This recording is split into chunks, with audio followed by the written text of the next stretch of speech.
You're listening to Reza Riffs with Keith Reza and Alan Lee, right here on LA Talk Radio.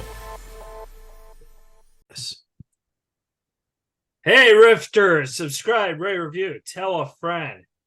Clearly, when I tell you guys to subscribe, rate, and review, it doesn't work because we're still at 90 reviews. Anyways, subscribe, rate, and review. That's so subtle. We got a great show. Don't forget to join the Cameo sensation. Book Dermot Maroney. His price is going up, so book him now. And we got Victor Pachecho. Victor still thinks the Cameo sensation is on the verge of stalkery and doesn't work. I think it's on the verge of definitely stalkery and will work. You said it best, Keith.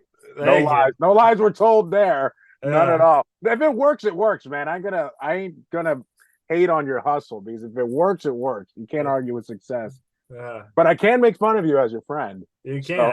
I have that obligation. It's just like Keith, that's kind of stalkerish. Yeah. But it's okay, man. It gets results, and you're not really stalking him. It's just, Yeah, I'm just trolling them in in a nice, loving way. You know, that's not even trolling. You're trying to get them work. So it's just like, I'm getting it's them just- work. I should be fucking president. Everybody, get on Cameo. they should really give you some extra money for how much you plug Cameo. I This know. is like sponsored by Cameo. Cameo. You know what's weird is Cameo was actually really good during the pandemic, right? Or maybe like 6 months before the pandemic, right when it was new. And then the pandemic, it was like really cool because everyone's like, oh my God, these celebrities are still alive during COVID. I love it. You know what I mean? Jesus Christ. Now it's like I think they don't care anymore because it's like, you know what I mean? Like it's no longer special. Does that make sense? Yeah, I know what you're saying, but it's still like if you could have like a customized like birthday shout out or your moving shout out or whatever you need a shout out for, I think that's pretty cool. Yeah. We have a great guest today. And before I forget, we should introduce her. You've seen her on Seinfeld. You've seen her in Love Potion number 9. You've seen her in Dark Shadows. That's what I was thinking of. You know that TV show, The Vampires? They remade it with Johnny Depp. Yeah. She was in Dark Shadows. And you've seen her in Merry Man. And you've seen her in this movie called Love Hand, which is on Netflix. I actually thought that movie was very, very funny. Very, very weird, too. Did you see it? No, I didn't see it, but I mean, just hearing you describe something as weird is probably really weird. Oh, dude, it was so interesting. Like this girl matches with this guy on Tinder, and she's like, "Oh my God, I'm in love," right? And then she surprises him, and she was catfished. Jimmy O Yang was in it. He was the catfisher. Oh wow. Yeah, That's so like he put on a picture of Brad Pitt on his profile picture. He's like, "Hey, baby," stuff like that. Wouldn't it be obvious if it was Brad Pitt though, or was it just a hot guy like Brad Pitt? Oh, it was just a hot dude. Oh, okay, because I thought it was Brad Pitt. I was like, dude, people, come on. Yeah. I mean, I'm stupid. I fall for that all the time. I'd be like, holy shit, Brad Pitt's doing the podcast. That'd be amazing. Yeah. I thought when you match up with somebody on Tinder, if like they had a picture of Brad Pitt, you'd be like, "Fuck yeah, I'm going out with that dude." Yeah. It's a hot dude right there. But yeah, so you've seen her in everything. Rebecca Staab is going to be here on the podcast. Oh, she's here. All right. Nice. We're gonna. Okay, how do you ask this? How do you synthesize a methylated alkaloid? Are you really rehearsing this right now, dude? You're gonna botch this so bad. Okay. How do you synthesize a methylated alkaloid? Okay. All right. Excellent. God, I think I'm gonna have to jump in this one. Okay. You might have to. Oh my God! So you're like, what are you guys doing? You guys are a bunch of cornballs, but it's fine. I'm not a cornball. No, we are. Oh, I was Not you, we. gonna say I'm a lovable cornball. Oh yeah, dude. Well, you have to be lovable to be a cornball, otherwise you're just a jerk. But no, dude, cornballs have substance. Oh, hey Rebecca, how are you? I'm good. Hold on, Oh, I'm like trying to get this put together technically. I didn't even realize how late it is because I don't have like lights. So we'll see what this turns into as it gets dark outside. I don't know. yeah, it's daylight savings time. I forgot about that. So now it gets dark at like 4 or 5. Yeah, yeah. So no, where are you guys? You're in California? Yeah, yeah. I mean, Orange like, County? yeah. And this is Victor Pacheco, the trusty sidekick. Hey, There. See, I good of can't you. there. Actually, I should ask for you guys and not me. Oh, My yeah. screen can see you. Oh, okay. Well, first of all, I just want to say thank you so much. I owe Carl a huge debt. I love him. I love him. Yeah. Did you know him before you interviewed him at all, or do you just find him to interview him? My friend told me that because like I'm very fascinated by people who I could learn stuff with, and like we get emails all the time. So Carl's name came up, and I researched him, and I was like, oh my god, this guy's so fascinating. Yeah. So I interviewed him, and I just fell in love with him. I was like, holy, He's such a nice guy. And he's really, I think he's like the most fun of all of us. Like everybody kind of has like their personality traits and stuff like that. And yeah. he's the most fun. So it was always neat whenever we had to go and do interviews. And like if I know I was going with Carl, I'm like, it's gonna be so fun. Yeah, yeah. And I read his book about being a stunt man and all that stuff. And I never knew how dangerous being a stunt person was. I know. Well, and the thing is, I think like any of us, I don't know, when you're either young or under, with other people, and like you feel invincible. Yeah. And I think that that's the thing with stunts is like, I mean, they're so well trained, and so they can push the envelope. But every now and then, I wonder how hard it is for them, like to say no, because it's always like, I can do this, or oh, hurry up, we're losing light, that kind of stuff. Yeah, That yeah. it's a whole other world. I always say, hurry up, we're losing light. It's daylight savings time. Exactly. Rebecca, I wanted to ask you before we start, do you think it's easier to be interviewed by like random folks or by like people who are also celebrities like yourself? Who's interviewing me? Yeah. What matter? It doesn't matter. It's like if somebody's, I don't know, interesting or has decent questions or is just kind of fun to riff with. Oh, okay. You'll find I'm very chatty. And so usually it's like somebody asks one question and then I talk for 20 minutes because it's like I just like skip, and then oh my God, you just went through like 10 of my questions. So, it's always fun to just kind of. Oh, okay. That's awesome because I don't mean to boast or whatever, but I'm kind of a celebrity. Anyways. Yeah, you're a super interviewer. Well, no, I do stand up. So. Oh boy. Yeah. So I wanted to start with a great movie called The Marrying Man, and you were in it, and I wanted to know because a lot of people don't know this, but one, Alec Baldwin and Kim Basinger, they were used to, they used to hook up. They were in it, but it was a Neil Simon script, and I wanted to ask you, what was that like reading a Neil Simon thing, getting on film because the plays are totally fast paced.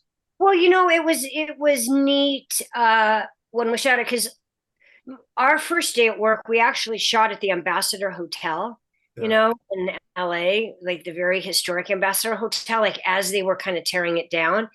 And so there were so many levels of this that was really exciting. I mean, it's Alec Baldwin. And, like you just see him in the morning in craft services and, disheveled hair and his scrambled eggs. And he's like, hey, good morning. And then he walks on set and it's like that absolute magnetic star quality. Like literally you're just like, but to answer your question, the script, what was interesting Because I was like one of the girlfriends of the guys, because Alec Baldwin had his 4 friends, and then those friends had their girlfriends. And what we always we referred to ourselves as the Greek chorus. And so I think that that's a testament, like, to the Neil Simon, that you go within a film written in modern day, set in, like a very historic period, that structurally, it was somewhat Shakespearean, because it's like we were the Greek chorus. Like, we always kind of had like the comments and, behind the scenes progressive stuff. So I thought that was neat, that was really built into the script, is that you had the Greek chorus commentary. So. Oh, that's awesome. Yeah. And then like we might go backtrack and back forward a little, but you did Cheers and Dark Shadows. Yeah. And those are like 2 of the most iconic TV shows. So like, what was that like? Because they're 2 different. Seinfeld and Ellen. I did those too. Yeah. Seinfeld, yeah. Like not even working. It was so funny because technically how you shoot a sitcom is very different how you shoot a drama. Like a sitcom is really more like a play. You go in and it's Monday to Friday. Like Monday you do just a table read and then you leave. Tuesday you'll kind of be on set and maybe just do a walkthrough. Then kind of Wednesday, Thursday you get into it and reworking stuff and blah blah. And then Friday, you kind of fine tune things, do a dress rehearsal, and then you shoot it with the live audience. And Monday, Tuesday, Wednesday was like, hi, bye. I mean, because they're so used to it, and they were such professionals. It's just like, what, we're wrapped, we're done, because they just kind of walk through it. Like nobody was really working them. They could just do it with their eyes closed, and so it was really funny. You get there Friday, and then it was just like, oh my god, like this is really Cheers, because all of a sudden now everybody's up their game and everybody's in care. And so that was just, I mean, at the time that you're in a historic moment. Yeah. So, you kind of got a double dialogue going on. Whoa, was there an earthquake? Oh, Lord. So like, that's the interesting thing about that, because, you're working as an actress and they're all really nice, but you always have like that little voice in the back of your head where you're like, it's like, I'm dating Ted Danson, my character, not me. Yeah. So that was cool. And then here's like the funny thing about Dark Shadows, gives a little bit, I like age myself a little bit, but when I was really little, I used to watch the original Dark Shadows with my mom. Yeah. And I was like 3 or 4 years old, but that's how iconic it was. Like, I remember it. And my sister was in kindergarten. And so one day when my mom and I are watching Dark Shadows, she had to leave to go, literally the school was on the corner. So, I'm 3 or 4, but it was okay. It was the 60s. You leave your kids at home. She would like go to the corner, like to just pick up my sister from school and come home. So we were watching Dark Shadows and it's over. And so she leaves to get my sister. And I'm just sitting there. And like what's at the end? Like the epilogue, right? Comes on like kind of little last 2 minutes. And I'm all by myself. And I'm just sitting there like watching Dark Shadows. And my mom's not there. And I get really scared. And so I called the operator. Oh, 411? They have like a wall on the telephone. And I like pushed 0. Or I guess I dialed 0, totally dating myself. Dialed 0. And the operator comes on and I'm like, my name's Becky Staab. And I was watching Dark Shadows with my mom and she went to pick up my sister at school and I'm really scared. And I start crying on the phone to the operator. And so she, Lord knows who's like, to this day, I wonder if she tells this story, like one day, in 1960, blah, blah, blah, like this little girl calls me crying. And so she just stayed on the phone with me until my mom came home, and my mom comes home and I'm like a puddle on the kitchen floor, like all wrapped up in the cord, how you used to do when you were a kid. Well, you guys didn't because you're younger. And my mom's like, what are you doing?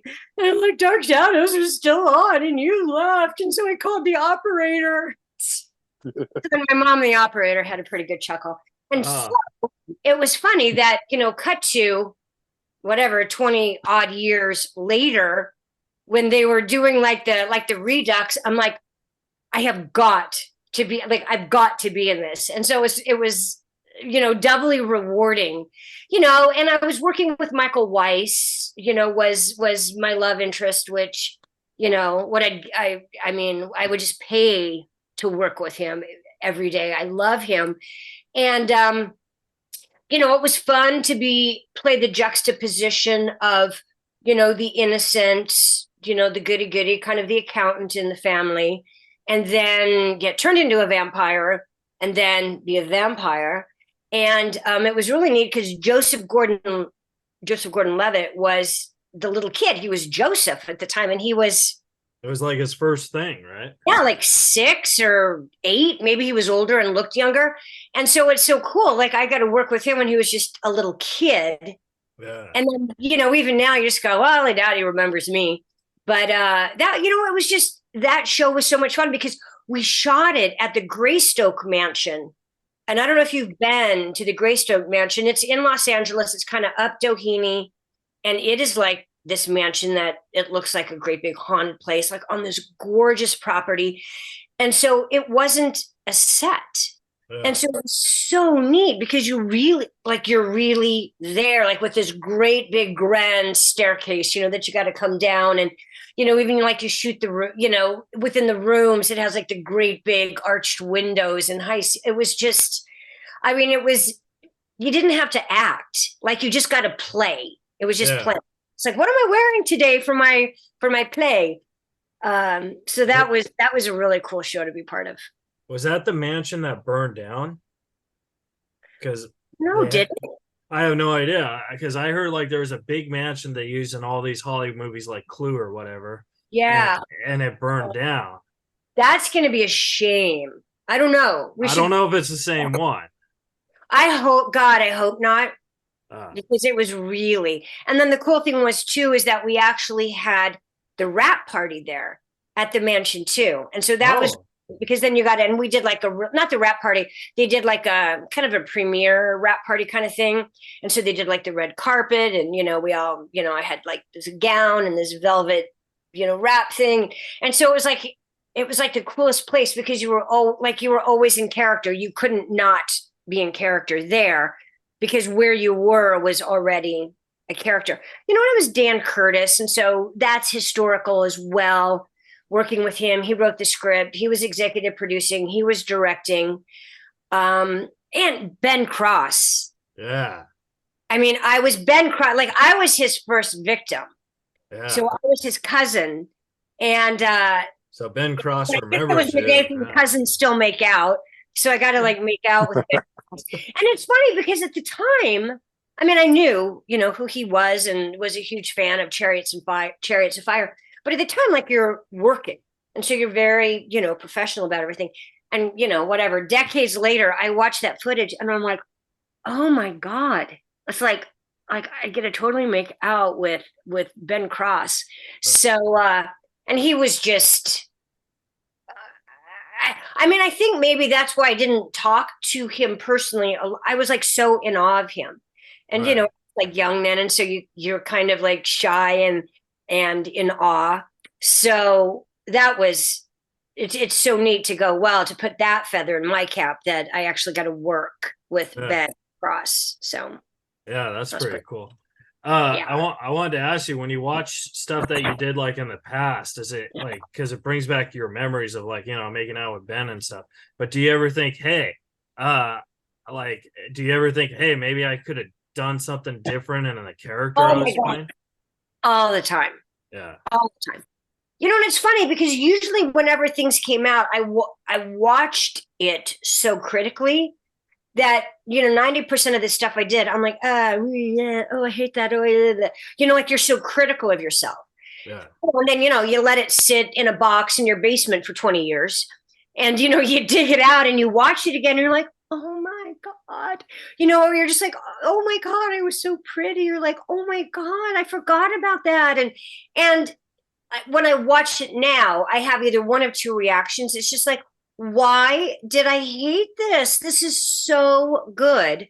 Or it's like, I wish I knew then what I know now, because I would have it all different. But, time and place, it's A, your age, and B, whichever decade that was, the 90s or the 80s or the 2000s, or, there were just, trends or styles that. So, but yeah, frequently, that's all, because I'm a little bit of like a perfectionist. I'm a control freak, just a perfectionist. That, yeah, I'd love to go back and do things again. And sometimes it's not even performance wise. Sometimes it's more confidence wise, or, like I said, conversations that I would have had with those people. If I were me now, just be like totally bold about it. And at the time, you always still feel like, well, I'm young, or I'm inexperienced, or, well, I want to respect them. I don't want to bother them, and I would, and yeah, I mean, I grew up a totally shy child. I was like almost a mute. And so sometimes that part of me comes back when, I'm in a situation where I'm somewhat in awe. I just go silent, but out of respect. So sometimes that's the thing that I would change, in addition to perhaps my performance, but always the time that I spent with such and such a person. You just, God, I wish I could go back now and talk to them. Now, do you think though, like that's a generational thing? Because I feel like you said, I don't want to bother people or whatever. I feel right now to survive, you have to bother people. Like for example, you doing the podcast, I had to bother you. Like bother me. Well, no, but I wasn't. It was just. It has been. Oh my God, I live like on a runaway train. Yeah. I swear to God, it is just like you get up in the morning and like you get out of bed and you're like, hold on. And then every day it's like, oh my God, it's 8:30. Okay, well, so every day is like that. I mean, I guess I'm lucky because I have a bountiful life, so I'm not complaining. But you didn't bug me. Oh, okay, cool. And whenever I think, oh no, I don't want to bug that person, I reverse it. And I think that sometimes, like when I'm on set and, an extra or a crew member comes up and talks to me and strikes up a conversation or asks me a question, like I'm totally into the conversation with them. I'm not like, well, you're just an extra, or, you're just a group. Like people aren't like that. And so I'm like, well, why do I think I can't talk to somebody? Because then the people that come up talk to me, I'm like, oh my God, he was the coolest guy. Oh my God, that lady was so nice. Oh, I love that little kid. And so whenever people come talk to me, I'm like euphoric. And so I'm like, well, just be that person that steps in and goes, I just have to tell you, but So trying to get better at that. You think as for as old as I am that I guess there's always things that we want to improve on. And that's something that I guess I'm still working on is, I still kind of turn into a 7-year-old a lot because I'm just like, I don't know what to. Here's an example. Well, I didn't work with him, but John Hamm. Okay. John Hamm. So my husband and I are at some, I don't know, event. And I'm like, and I see him across the room and I go back to him and I'm like, oh my God, like John Hamm is here. And he's like, oh yeah. He's like, and he grabs mine. I'm like, what are you doing? And he's like, so I was going to talk to him. And he drags me over and he's like, hey, John, this is Rebecca. She was Miss Nebraska. And walks away and leaves me standing there face to face. And I'm like, why did he say that? Because all of a sudden that made me feel like, I'm like, why did you say that? And then I had nothing to say. So then I'm just standing there like staring at John Hamm. I'm like, hi. Like for everything that I know in the world and everything that I've lived and every place that I've been and all the experiences that I've had, it's John Hamm. And so I'm like, it sounds like you have a great husband. Like, nice to meet you. Oh yeah. Well, and this is the thing. He was an only child. And so he's Mr. Super Independent, like whoever walks up, acts like, because he's always like on his own. And so even people are like, have I met you before? Because he's like super familiar with everyone all the time. And he was never shy. And so he doesn't have that, well, I have to Rolodex and think of something to say. he's just, some people have that gift of gab, and he just, he's got sports statistics or film statistics, or, he's got like a million things. Just, he can instantly start a conversation. And usually I can too, unless it's John Hamm. Yeah. I'm in love. And then I'm like, I can't think of a thing to say. So those are my secrets now, Keith. You got all my secrets. Well, Victor, you have a question for Rebecca? I had a question, but I also had a comment too. Like, it was totally not at the same level, but I was taking an acting class, and everybody in the acting class was so supportive, super nice, super encouraging, which is like the exact opposite of stand-up comedy. Because I swear to God, I'm hearing this and I'm just like, that is so cool, because I'm just obviously amateur when it comes to acting. But it was like everybody was still like had that professional vibe. Everybody's so nice, so it's refreshing to hear. That's good to hear. I'm happy to hear that. That's good. I'm glad that was an experience. Yeah, so that like resonated with me. I'm like, oh, cool. Yeah, that's the big difference between actors and stand-ups. But at any rate, yeah. So I had a question. So writers are encouraged to take acting classes to better understand the writing process. Do actors take writing classes to better understand acting? A lot of acting classes encourage you to write your own material and create your own material. A lot of them do. I don't know if they take writing classes, but I know a lot of acting classes work on writing. Yeah. A lot of them do. If you're in a good acting class, you study the writing. It's really, before you even start acting, I mean, a lot of it is script analysis. It's like working with what's on the page. So in a good acting class, the focus is focus number one is the writing. So maybe it's not a complete like tit for tat, like go take a writing class. But if you're in a good acting class, the writing's understanding the writing and interpreting the writing and bringing the writing off the page is essential. But I think also these days, like speaking generationally, just because technology has advanced so much, to really be an actor, I was like, make your own, do your own, make your own project, come up with your own material, do your own project.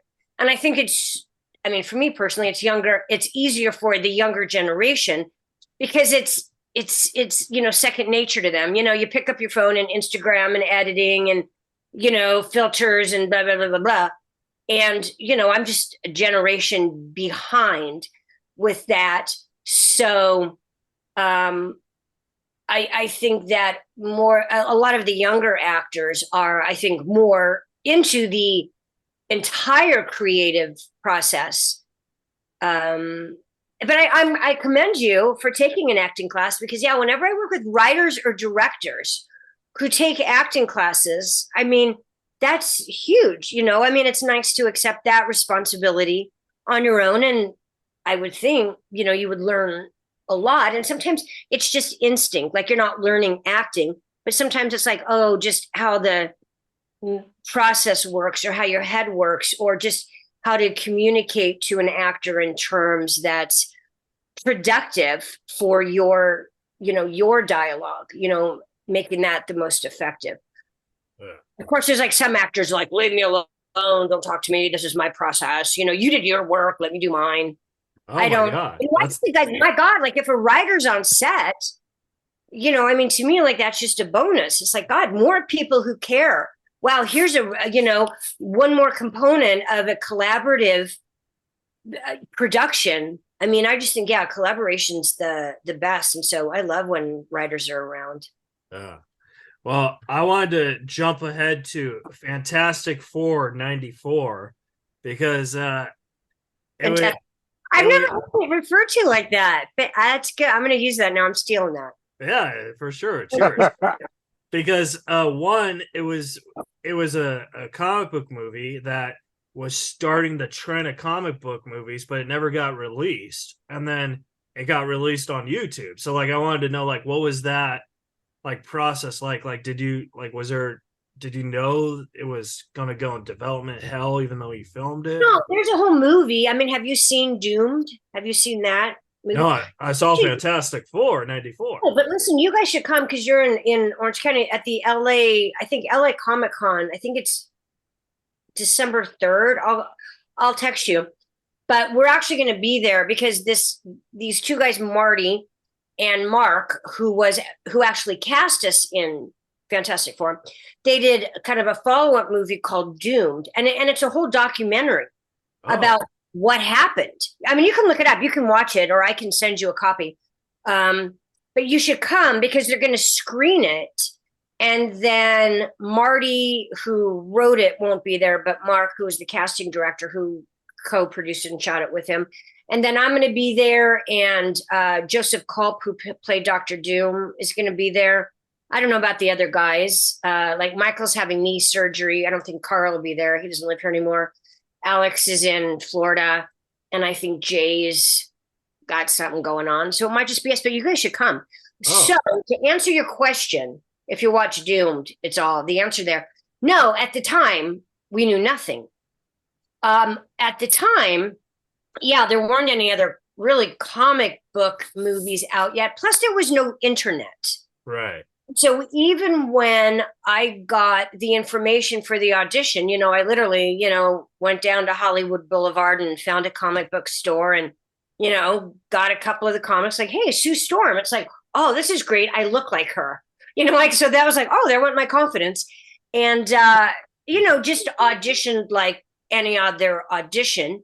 But knowing that, they're going to be in their little Fantastic Four leotards, I wore, like a turtleneck, totally skin tight and little, leggings and boots. And I looked like I was in a little black Fantastic Four outfit. And even when I walked out of the room, Ole, the director, he's like, thank you for dressing the part. But I figured, well, it's part of my job to show them that if I get this and they're going to put me in a leotard, I'm going to look okay. Right. But it was, anyway, I can't speak for anybody else, but I mean, they all did. Well, like we knew it was Concord. So like we knew, you go, wow, this is a production company that doesn't do big movies or big budgets. And so we knew, it was crazy low budget, even though like at the time I didn't have the numbers, but it's like, well, this is a Roger Corman movie. It's like, wow, this is, limited budget. And it was right before Christmas. I've gone home for Christmas my entire life. And that was the first Christmas of my life that I didn't go home because I think we started shooting like, I don't know, like December 19th or 21st or something. Like it was crazy. And we were literally like off for Christmas and New Year's and went back. So it's like, I don't even have time to go home. Yeah. And yeah, it was, it was a Roger Corman film, and we were shooting in these, not dilapidated. What is it when something's like going to be demolished? What's that word? I'm losing my vocabulary. Development hell. Condemned? Well, that. Condemned. Yeah, condemned. Thank you. Condemned. Air 5 Victor. So they were these warehouses that were going to be torn down that they literally kept up over the holidays because of us. And the set was from whatever movie they just wrapped. And so they kind of, restructured the whole set. It's like, okay, this is the, and so they reused those sets and kept these condemned warehouses open when I don't think legally they were supposed to be. And it was Christmas and it was a short time period. And we knew like it was a crazy low budget. Everything all the clothes that I wear in that movie are my own clothes. It's like, bring whatever you have. The only thing that wasn't mine was our suit, our blue suit and the wedding dress. And, he got the wedding dress like at a thrift store for, $10. And our suits, I mean, the guy who was the wardrobe guy, like the rest of us was like, what the heck? Like, we're going to throw this together and do our best. This is like no time, no money, but you know what? We're going to do our best. Sure. And so even like the wardrobe guy was like, I'll never forget. And it doesn't show in the film, but like they're blue and they have like the white circle with the 4. You can literally see like the hand stitching, like where the white circle is sewed on. And I put it on. And I'm like, you can see the stitching. And he's like, that's okay. Sue made them. They're supposed to look homemade. And I'm like, all right, like that's justification. All right, movie magic. And so we knew that we were on one hand shooting something that had never been done. And on the other hand, in circumstances where, there was no budget, like literally we did not even have dressing rooms. We had one room in the warehouse where we kind of hung out together, and there was a TV that was like from 1972, and we would if we wanted to like watch TV in between or something. And even like when we had to change clothes, it was like, okay, you guys get out of here, I gotta change. Like we had like that one room is where like the four of us ate and waited and changed clothes. And it was like, and again, this was before, nobody had cell phones. This is the thing. It's right when handheld, like home videos. So we shot it in 92. Right. So we started in December of 92. So for Christmas that year, I got like a handheld video. And so I have a ton of behind the scenes video. And sadly, I didn't take pictures, like still pictures, because I was taking all video. Yeah. But all of my video was like packed away like in long-term storage, and it was on like those little teeny tiny cassettes that then have to be converted to a bigger cassette, then have to be converted to DVD, and then have to be converted to digital. It's like someday I'll find them and they're going to be worth a lot of money, but I got to find them before they ever really release this film, because it'll be great. Nobody has any footage of the making of. Yeah, it'd be like a DVD extra type thing. Oh yeah. Oh, Rebecca's stash. So that's what I'm waiting for. It was like, oh, this should come out on DVD. I'm like, not until I find my video, because I'm dying to see it too. Because I don't even remember, but it's all the hokey stuff that you shoot backstage or those. I don't know. I'm dying to see it myself, but it's like in a vault, as if I am, Indiana Jones, and I have to go find it in my long-term storage vault that's been tucked away since 19. Blah, blah, blah. Yeah. Okay, let's go back to the question. So at the time, we knew the budget, but everybody was so super psyched, because it's like, we wanted this to work and we wanted to do more. Yeah. We're like, oh my God, this is the beginning of the beginning. And it's like, in the second, version, we'll do this, and the third, we'll do this, because what's nice about our version is we're mostly people. Yeah. We're not quite superheroes yet. And that's what's really nice. And nobody else has dealt with that. And we're people becoming superheroes. And it's the first one where we're really close friends. And it's a real buddy film. And, everyone goes, oh, all of the other incarnations, quite honestly, I haven't seen them. Not for any reason other than, I don't know. I haven't seen them. But that's, I think, like the key to ours is, it's a real buddy film. Yeah. And, like we're really close and we really like each other and cheer each other on, and nobody's trying to outshine each other. And the message in ours is that because Reed has like this speech about our greatest weaknesses become our strengths. Yeah. And nobody's focused on that, because that's how the Fantastic Four was created. Like Sue was so shy. She's really shy, which is why she would go invisible, which is why she would put up like kind of the little protective thing. Johnny was just like this fireball, like this crazy, fireball. Yeah. Ben was just this gentle giant. It's like he would go to his strengths. And then he would turn into Carl. Yeah, as a first resort. Yeah. Oh, I remember. I'm going to tell you a funny thing about that. And then, Reed would always like, oh, I stretched myself too thin. He was like Mr. Perfect, Mr. Fantastic would try to do everything at once. Like he stretched himself too thin. There you go.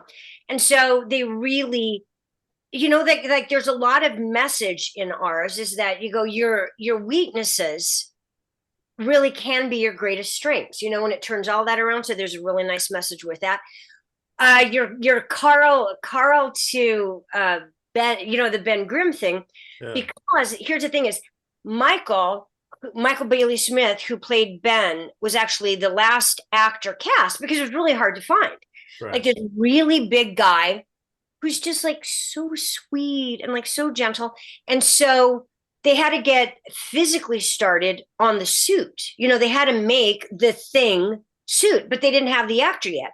So it's like, well, we'll get a stunt guy and we'll build the suit on the stunt guy. And then, the actor can get inside the suit. So they build it on Carl. And then they cast Michael Bailey Smith, who's like, 6 inches tall. Like he's huge. He's like, whatever, 6'4", 6'5". He's huge. He's huge. Just as a guy. Well, they didn't build the Thing suit that big. And so luckily for us, Carl stuck on, and then Carl was the Thing in the suit, and Michael is Ben, without the suit. But there's one take in there, if you watch closely, that where, it's Michael and it's like, whoa, like he's morphing into the Thing. Yeah. He actually morphs smaller. Because here's Michael, it's like, whoa, he becomes a Thing. Instead of being like, here's Ben Grimm, oh, I'm the Thing. It kind of goes the other way just because Michael was like bigger than the suit. And so it's a very fine little, when you watch the film, you'll see it and you go, oh my God, that's what she's talking about. But Michael and Carl worked together so well because Carl kind of had to play Michael playing Ben / the Thing. Yeah. So there was a lot of go, wait, which level are we on? And, and then plus there's also like the remote control guys controlling, the eyebrows and the mouth and, the head like that. They always break too. That's what Carl told me. Oh God, there was so many. Yeah. Like, it's like, oh, like we'd run over time or like, then we have to cut a scene because we ran long because it was always, or we would start with all the Thing stuff. Yeah. So they would get it in the can. And then whatever was left for the rest of the day, it's like, okay, chop, chop, you guys, let's get this. Go, go, go, go, go. And we're like, ah. But, being so low budget contributes to it being a real collaborative effort because it's just like, it's up to us. And also the thing that since it was the first one, we were so conscious of the comic book audience because we're like, the people that are going to watch this know it better than us. Right. So what we put on the screen, they're going to be our biggest fans and the biggest critics. So we have to do it right. And so we were really careful, working together and with Oli, the director, and, the writer and getting it comic book correct. And I think that that's something that the other movies didn't do. They were all into like being a movie and special effects and stuff. And ours is the only movie that was really made for the fans. Yeah. And we were so passionate about that because we wanted to make it right for them. But then also like we wanted to do more. It's like, we're going to do number 2, we're going to do number 3. And you go, next time we're going to have a really big budget.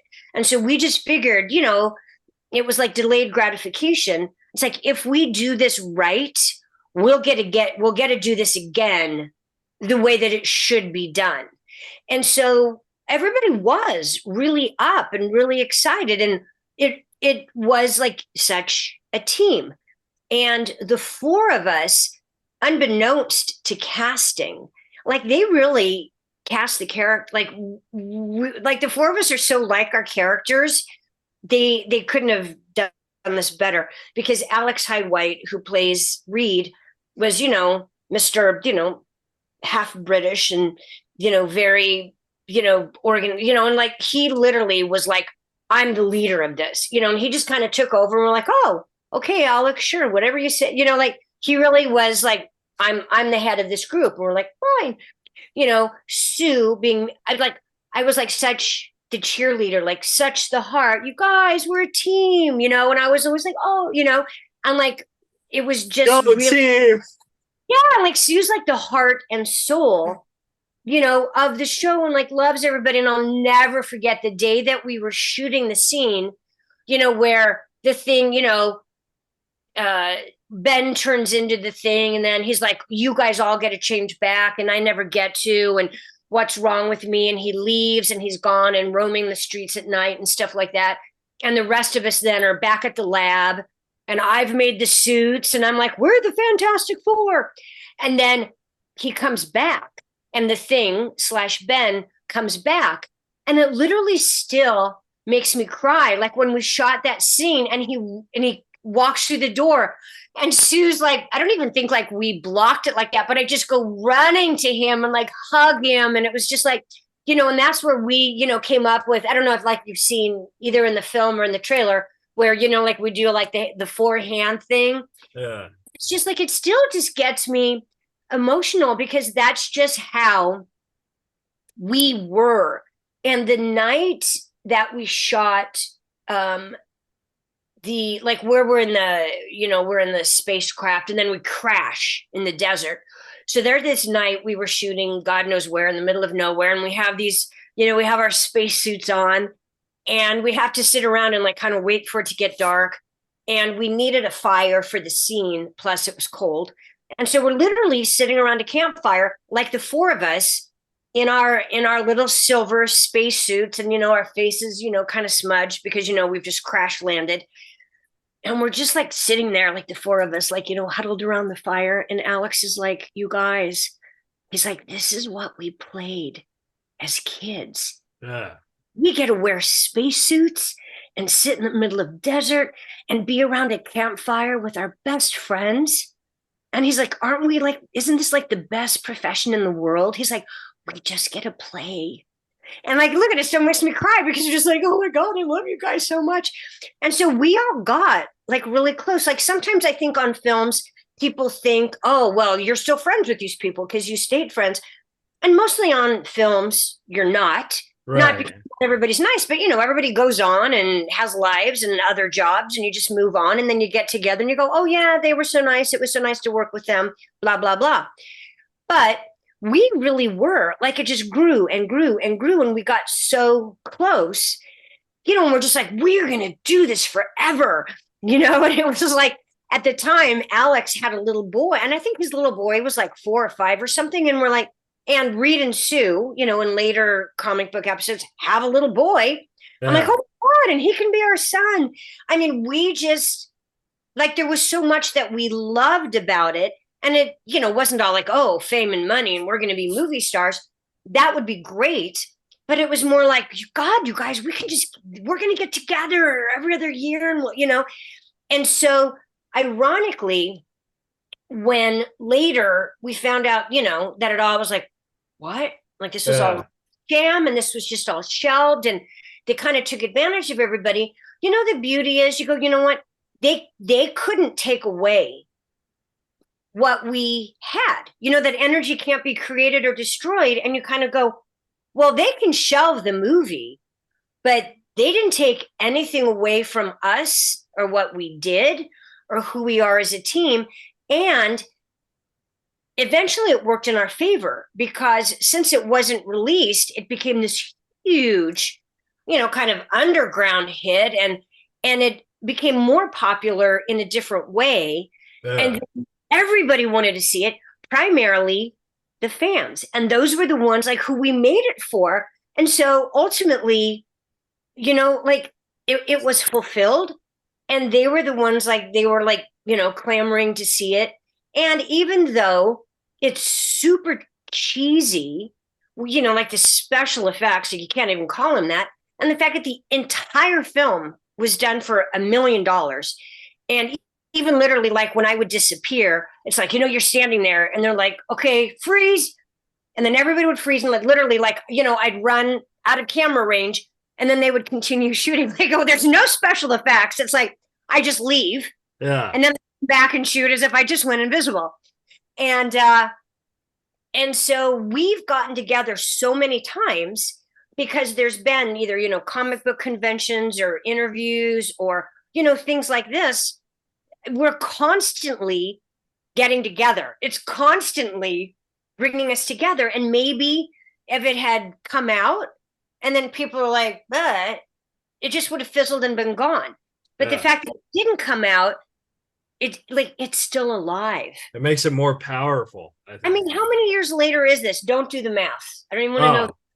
But it's like this many years later, we're all, whoever can, is getting together December 3rd, at the LA Comic. It's like, we're still doing this, you guys.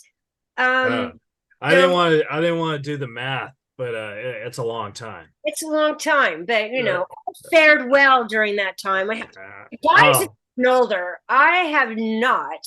Yeah. So there you have it. I agree. Rebecca, I want to respect your time, but I have 4 more questions. I told you I talk a lot. I told you.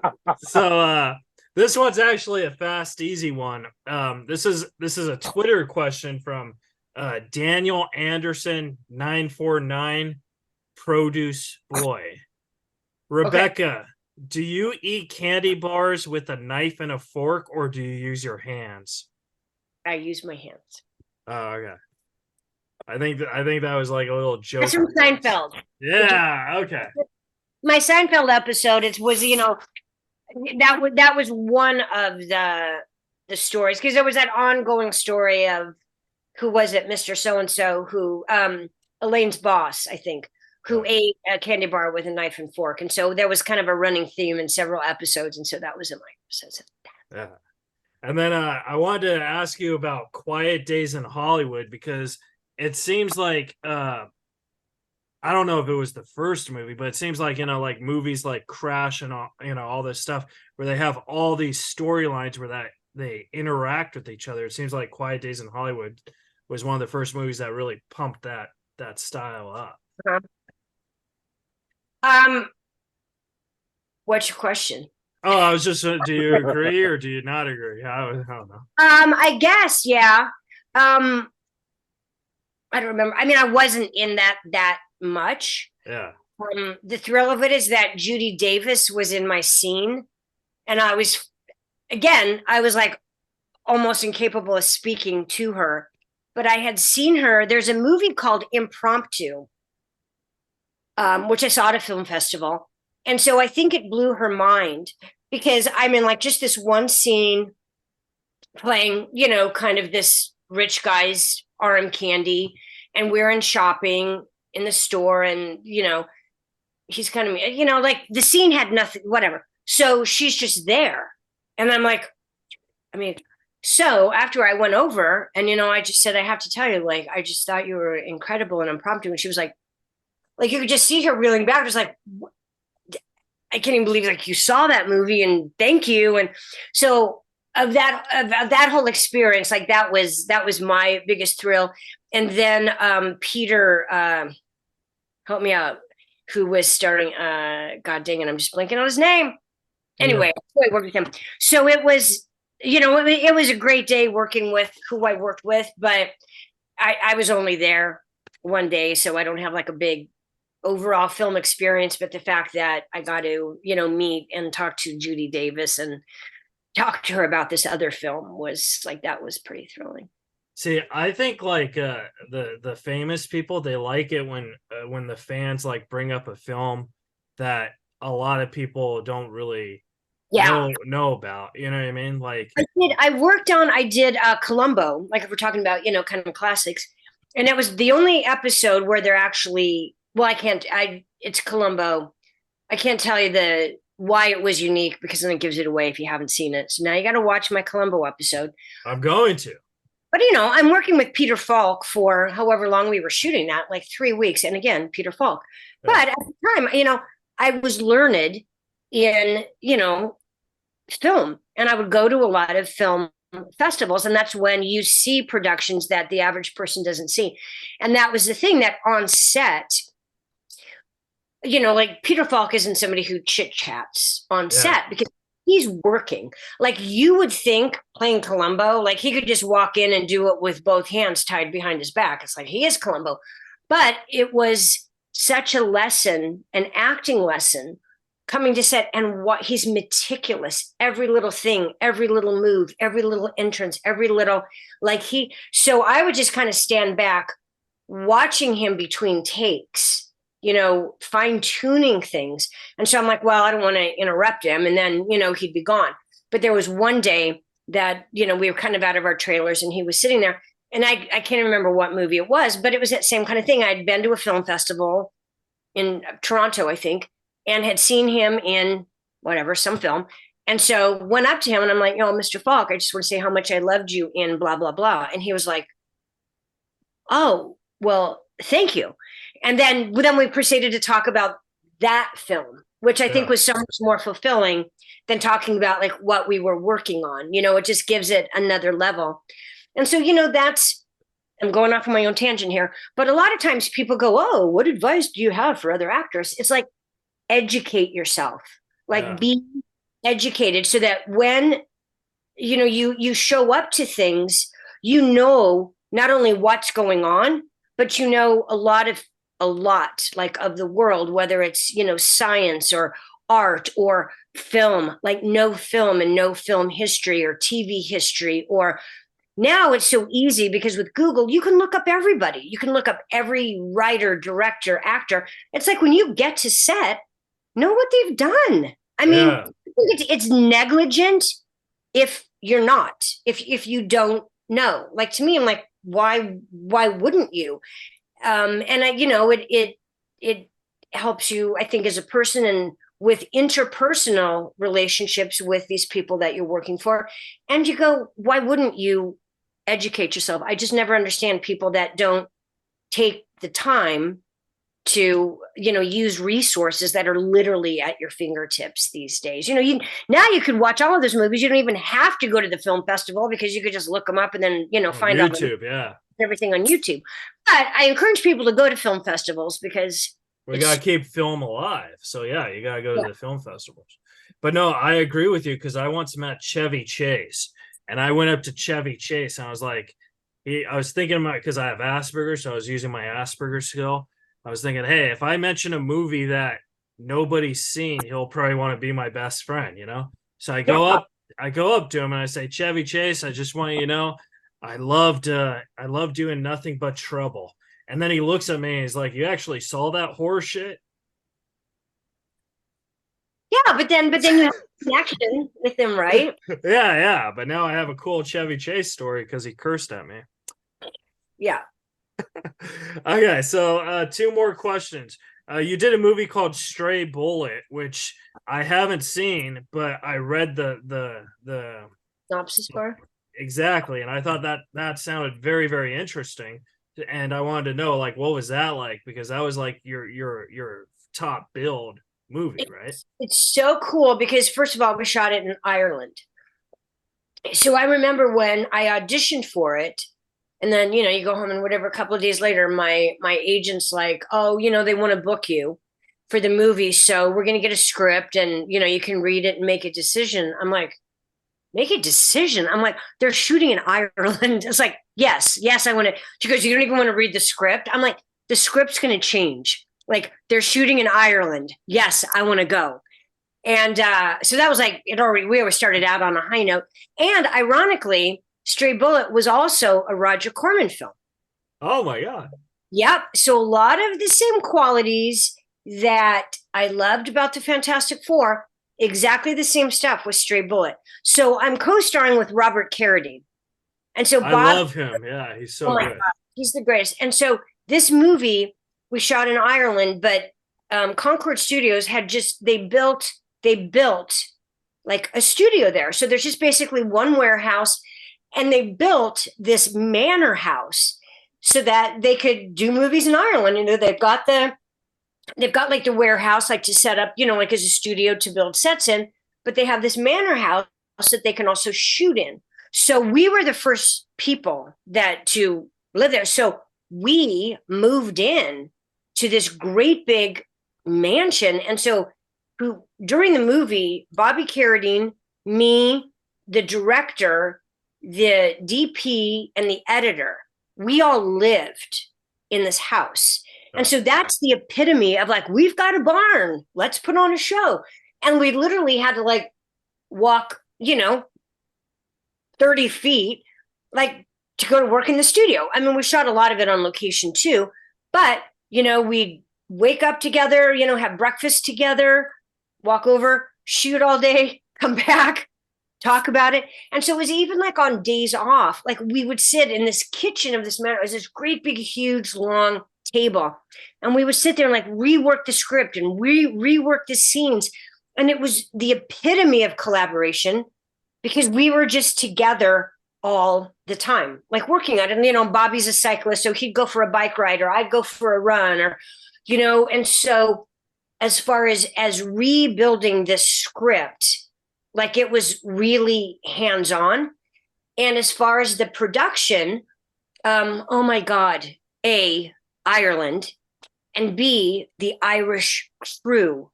If you've been to, I mean, they're just the most incredible people in the world, the Irish, but then to actually work with them, I mean, it's just family. Like they just look at it like that. And, you know, every day at work, wherever else you are, like you don't go, hey, let's wrap, let's go to the pub. I mean, normally, you know, you wrap work and everybody goes home, but you're on location and you're in Ireland. And so every day we'd wrap and we all went to the pub just because that's what you do. And so everybody even became closer. And it's the first and probably only film that I have known every single solitary person. I knew the painters. I knew that because you go afterwards, whoa, like we'd all go to the pub. Not like to drink or get drunk, but it's like, that's just what you do. I mean, everybody just let's all go. And we would all go. And it was in the summer. And so Ireland in the summer stays light until like, you know, 11 o'clock at night. So sometimes like the pub would close at 10 and we'd come out and like it's still light out. And we're like, well, what do you want to do? You know? Yeah. And so we all hung out together all the time. So that made work. Again, there's no time, there's no money. We made that script work as best as we could. Like we just made it as tight. Plus, you know, the editor was living with us too. And so like you want to shoot it so that you can cut it effectively. And, you know, I would go shopping with the wardrobe girl. And so it was so like, it just felt so real to us. And, God, you know, everybody's like, what's the favorite production you've ever worked on? And sometimes it's like, it's not like your favorite quality wise, but you go experience wise. Yeah. Anything like to go back. It's like, oh my God, can you go? If we could all go back and like, let's all stay at the Manor House for like a couple of weeks and do a really quick little movie. And so it was just, I ended up staying in Ireland like for 6 extra weeks afterwards. Because why not? Right. You know who was in that film, who's become a huge star? Tim Murphy was, you know, kind of one of the like bad guys, you know, and so he and I became really good friends. And he's such a good actor. And I'm like, you've got to come to LA. You've got to come to LA. So later that year, he came to LA. And like, I got him all set up and helped him find an apartment. I'm like, you've got to be here. Like, you're such a good actor. Like, and he's this huge actor now. Like the guy never stops working. Yeah. And so, you know, that kind of came out of that film too, because I'm just like, you've got to get to Hollywood. So, but yeah, the film is really, it's one of those. I have to see it because yeah, it's a thriller. And again, but you've got to keep in mind, there was like zero money and zero time. And so even aesthetically, what we managed to put together is, to me, you know, like I'm in awe. Like, how did we do that? You know, when it was just kind of here, take a couple dollars and go to Ireland and crack this thing out, you know? And we're just like we're going to do our best. Like, this isn't just something that, you know, we're all going to throw together and then go home.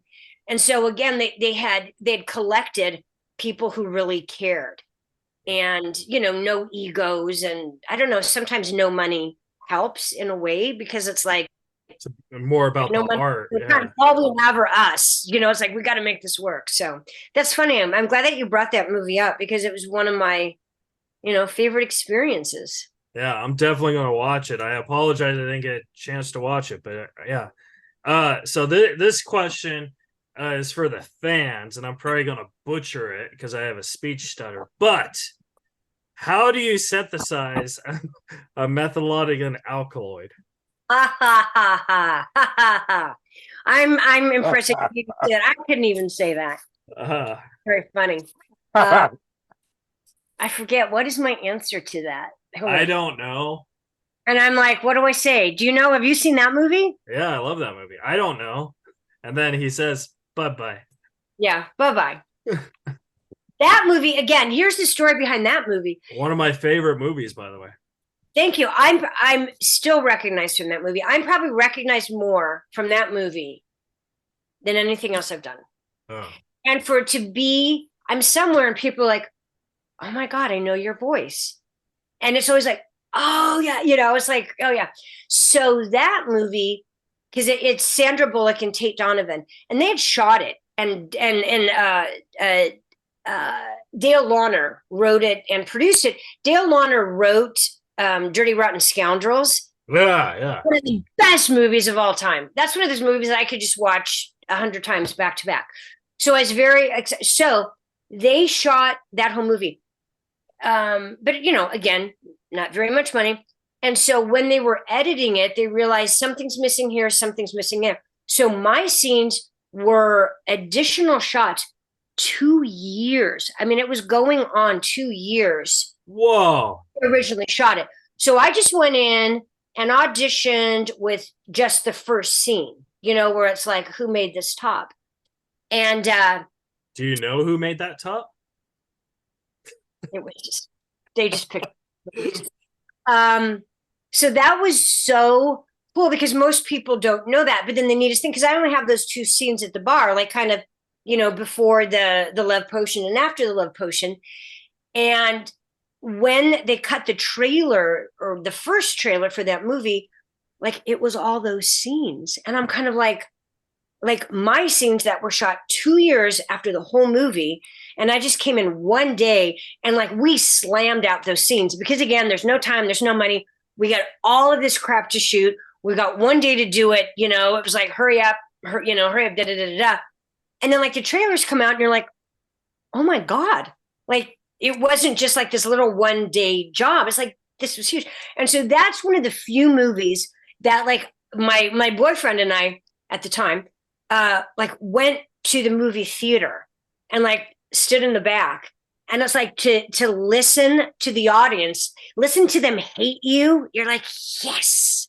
Like it was like their reaction to, the scenes with Tate and I were like the biggest reactions in the whole movie. And you're just like, ha ha ha.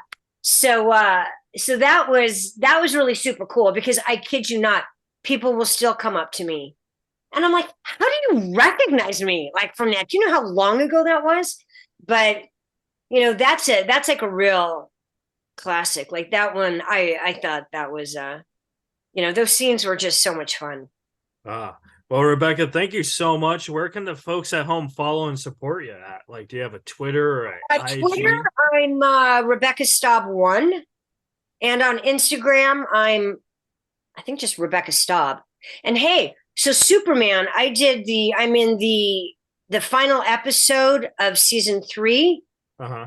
I'm not going to give it away for people that don't know it, but you got to watch because there's a big transformation and I'm going back for season 4. Oh my God. That's awesome. Superman and Lois on the CW. So watch the season finale of season 3. And then we're going back. We're starting season 4 in January. I don't know where they're going to start airing, but I've got season 4 and Superman and Lois too, which is a great character. Awesome. So evil. Well, if I ever get cast as Superboy, I'll have you be in that too. Let's do this again. It's so funny how it goes so fast. Yeah. So fun. And there's anytime. I love you, Rebecca. You're like my best friend now. Well, I see why Carl was like, you got to talk to this guy. Oh, so awesome. glad that he put us together, and I'm, glad. Glad to meet you, and let's do it again. I'm game anytime. All right. Well, thank you so much, Rebecca. All right.